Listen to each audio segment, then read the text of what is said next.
Voy a concentrar en mi exposición algunos temas que considero son centrales para mostrar esta relación entre el proceso de reforma política e institucional en vínculo con la democracia entre 1982 y 2008. Partiendo de una idea central.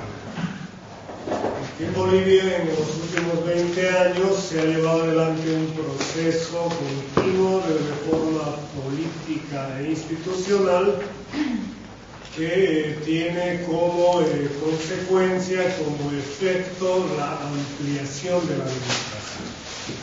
Es decir, una cada vez mayor capacidad representativa del sistema político a través de la incorporación de nuevas demandas, nuevos intereses, nuevas identidades, nuevos actores sociales.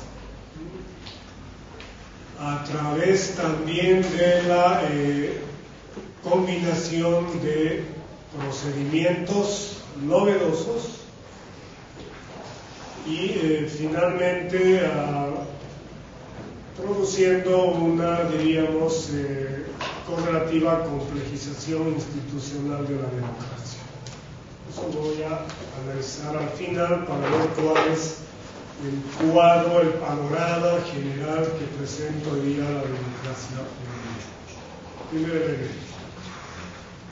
Entonces concibo la reforma política como un proceso de ampliación de la democracia. Y una de las señales más evidentes de esta ampliación de la democracia es la presencia hoy día en la presidencia de la República de Evo Morales, primer presidente indígena, y el protagonismo del movimiento campesino indígena en el proceso político. Eso para un solo ejemplo actual conocido por todos. ¿Cómo se realiza, cómo se lleva a cabo este proceso de reforma política? Es una reforma incremental, es decir, continua, permanente, sin rupturas, y que se lleva a cabo mediante dos reformas parciales de la Constitución Política del Estado, una en 1994, otra en 2004, es decir, en el lapso de una década se producen dos reformas parciales de la Constitución y una asamblea constituyente realizada entre agosto del 2006 y diciembre de 2007, pero que todavía no ha concluido en tanto proceso de reforma constitucional. Y que tiene la peculiaridad de ser una reforma total de la Constitución. Una diferencia sustantiva es que la reforma parcial fue realizada en ambos casos a través del Parlamento, ¿no? Que aprueba en un periodo legislativo un borrador de reforma y este borrador es ratificado y aprobado en un siguiente periodo legislativo con una correlación distinta de fuerzas políticas congresales. Lo que implicaba, ¿no?, establecimiento de acuerdos y pactos entre partidos políticos. Y mostraba que la reforma estaba básicamente circunscrita a la dinámica en el sistema de partidos. En cambio, la Asamblea Constituyente es un evento realizado por primera vez bajo criterios de participación de la diversidad étnico-cultural del país, puesto que se tienen representantes elegidos ad hoc para hacer la reforma constitucional y se tiene, insisto, una mayoría del movimiento socialismo, pero además una presencia protagónica del movimiento campesino e indígena. No ha concluido la Asamblea Constituyente en el sentido del proceso de reforma porque está pendiente la convocatoria y realización de un referéndum constitucional o un referéndum de salida para aprobar el proyecto de nuevo texto constitucional que fue aprobado por la Asamblea Constituyente en diciembre del año pasado, pero en condiciones de ilegalidad y sin concertación, puesto que la oposición no participó en las últimas sesiones. Por lo tanto, el proyecto de nueva Constitución fue aprobado solamente por la bancada oficialista y sus aliados. Hay otro elemento importante en estos procesos de reforma. La reforma parcial de 1994 fue realizada por iniciativa de los partidos políticos en el marco de acuerdos entre los partidos políticos y por lo tanto en una dinámica circunscrita al sistema político o a la política institucional, por lo tanto una iniciativa reformista desde arriba. En cambio, la reforma constitucional parcial del 2004 fue realizada a partir de la presión de los movimientos sociales. El antecedente fue el levantamiento popular que concluyó con la destitución o la renuncia del presidente Gonzalo Sánchez de Lozada en octubre de 2003, y por lo tanto es un sistema de partidos sometido a la presión de movimientos sociales que promueven esta segunda reforma constitucional desde abajo, y luego voy a relatar en qué consistió esta segunda reforma constitucional parcial.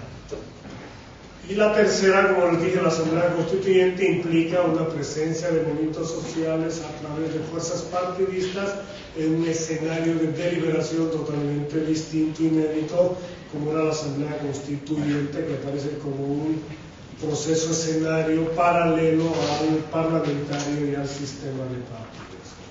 Entonces ese es un primer elemento importante. ¿Cómo se lleva adelante, se lleva a cabo la reforma política? Mediante reformas constitucionales, y entre una y otra reforma constitucional obviamente se tienen reformas parciales como leyes y reglamentos que apuntan a responder básicamente aspectos deficitarios de funcionamiento del sistema político. En algunos casos déficit de representación, y por lo tanto se incorporan diputados uninominales en la Cámara Baja. Hay déficit de estabilidad o de gobernabilidad y se modifican algunos artículos constitucionales para evitar, por ejemplo, que ingresen 3 candidatos presidenciales a la elección presidencial congresal en segunda vuelta y se reduzca eso a 2 candidaturas para justamente reducir el grado de incertidumbre en ese sentido. O demandas de participación que se van a traducir en leyes de participación popular en el ámbito municipal. Y así son respuestas, digamos, que muestran la cierta capacidad del sistema de partidos para responder a demandas de la sociedad, o bien la sociedad finalmente impone mediante presión, movilización, acción directa, estas demandas que terminan siendo canalizadas hacia el sistema económico. ¿Esto qué efectos tuvo en la democracia? Pues modificó el rostro de la democracia y la complejidad institucional de la democracia. Entre 1982, que es cuando se inicia la transición democrática, y el año 2003, tenemos democracia representativa, por lo tanto limitada a los partidos políticos, y los partidos políticos actuando bajo una lógica de formación de coaliciones de gobierno que se traducían en mayorías parlamentarias que respaldaban al Poder Ejecutivo. Eso se llamó democracia pactada, tuvo su fase de estabilidad del 85 al 2000, y ahí se procesaba de todas las demandas y se definían las políticas públicas. Democracia pactada, centrada en el sistema de partidos. Esto entra en crisis a partir del 2000, con el inicio del ciclo de protestas sociales, se derrumba en 2003 con el derrocamiento de Sánchez de Lozada y, como les decía, se aprueba una nueva reforma constitucional donde se incorporan instituciones de democracia participativa. A partir de abril del 2004, a la democracia representativa se suman 3 instituciones de democracia participativa: el referéndum, la iniciativa legislativa ciudadana y la asamblea constituyente. Al mismo tiempo se incorporan en la disputa electoral nuevas formas de organización electoral como las agrupaciones ciudadanas y los pueblos indígenas. Por lo tanto, se elimina el monopolio partidista en la representación política. Esto estaba mostrando, entonces se llamó democracia participativa y mostraba este cuestionamiento a los partidos políticos, a la centralidad del sistema político, y modificaba no solamente la lógica de la representación, sino el proceso decisional.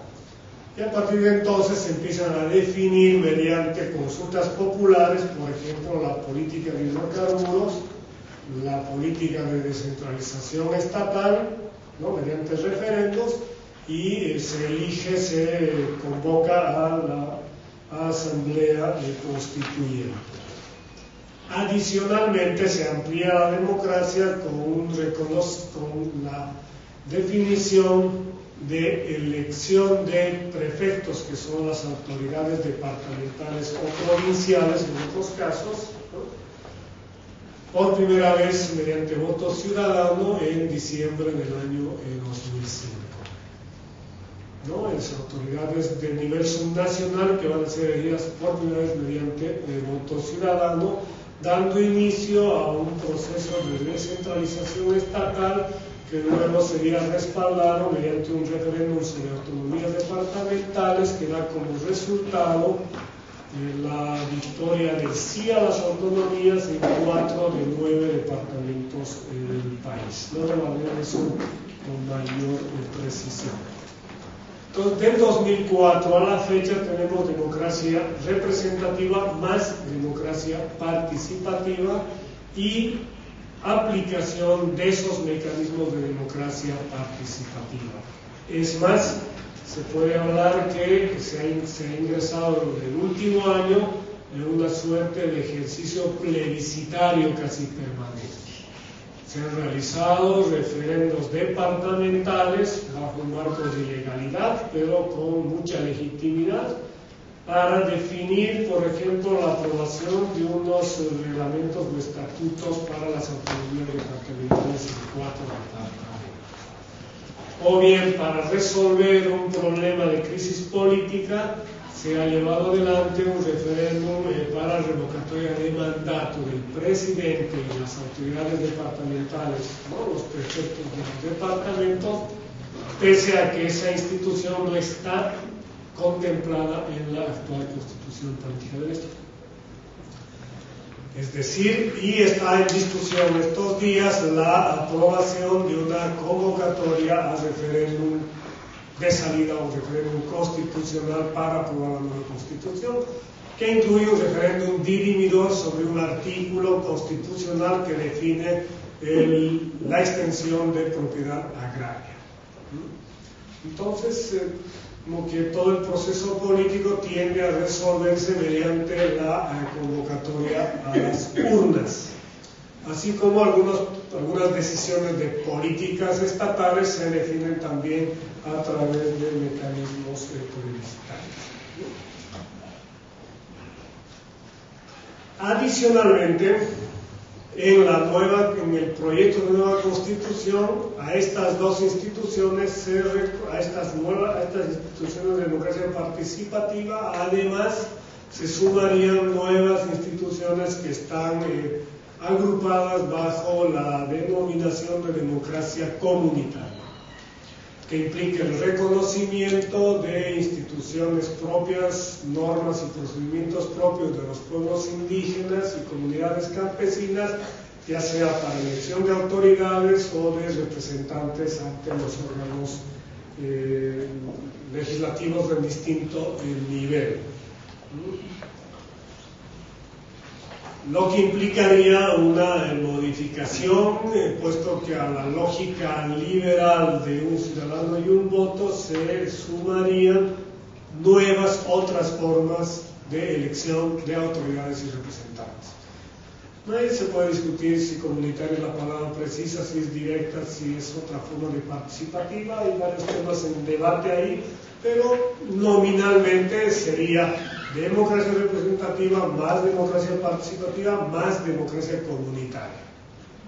Se puede discutir la coherencia de esa formulación, pero lo que interesa es resaltar que existe como tal.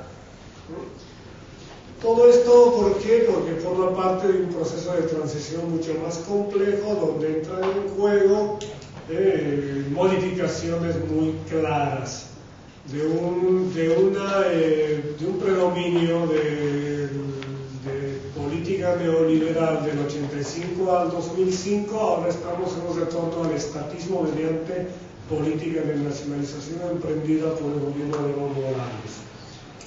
Segundo, estamos en una clara modificación de las relaciones entre Estado y regiones a través del debate sobre las autonomías departamentales, que es un modelo de descentralización estatal que va entre el modelo unitario y el modelo federal, ¿no? Y que remite al ejemplo español.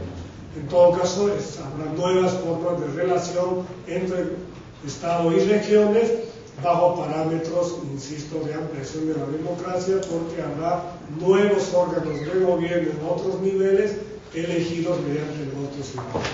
Pasará lo mismo, además, con gobiernos en términos de autonomía indígena, que es el otro cambio sustantivo que se da en el país, porque se está modificando también la relación entre Estado y pueblos indígenas, ¿no? De un funcionamiento de la política bajo pautas culturales de exclusión. Ahora se tiene más bien una orientación predominantemente indigenista en el nuevo texto constitucional, que se expresa en cierto predominio de derechos colectivos de los pueblos indígenas, donde sobresale este reconocimiento de autonomías territoriales indígenas, donde se conjugarían gobiernos, ¿no?, propios, similares a los gobiernos departamentales del mismo rango constitucional, y por lo tanto tenemos una otra arquitectura basada en la descentralización, pues reconociendo autonomías regionales, autonomías indígenas.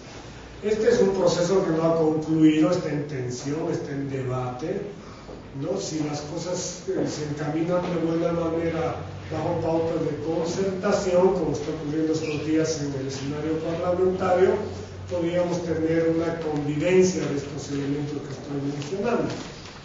Pero si fracasa la negociación y termina todo esto bajo presión del movimiento campesino indígena, que está haciendo una marcha rumbo al Parlamento en estos momentos, pues puede aprobarse la propuesta del nuevo texto constitucional tal cual está formulado hoy día, que implicaría que varias de estas ideas que estoy pensándolas como complementarias y coherentes podrían más bien dar como resultado un diseño de sistema político y de propio modelo de Estado con muchos riesgos de incoherencia, de generación de conflictividad y de dificultades de reproducción. Entonces está en esa fase la transición estatal en Bolivia, dependiendo de la aprobación del nuevo texto constitucional, y por lo tanto del curso de estas negociaciones en estas próximas horas, días, a lo sumo semanas, pues se va a definir hacia dónde va esta reforma. Pero concluyo con esta idea: independientemente de las proyecciones que se pueden hacer o de los vaticinios que se puedan tener respecto al decurso de la reforma constitucional post-referéndum constituyente o de salida, lo que queda claro en términos de democracia y reforma política en Bolivia es que ya hemos dado varios pasos sobre los cuales no hay retorno. El primero es de que ya la política no es solamente representada a través de partidos políticos, eso ya está definido.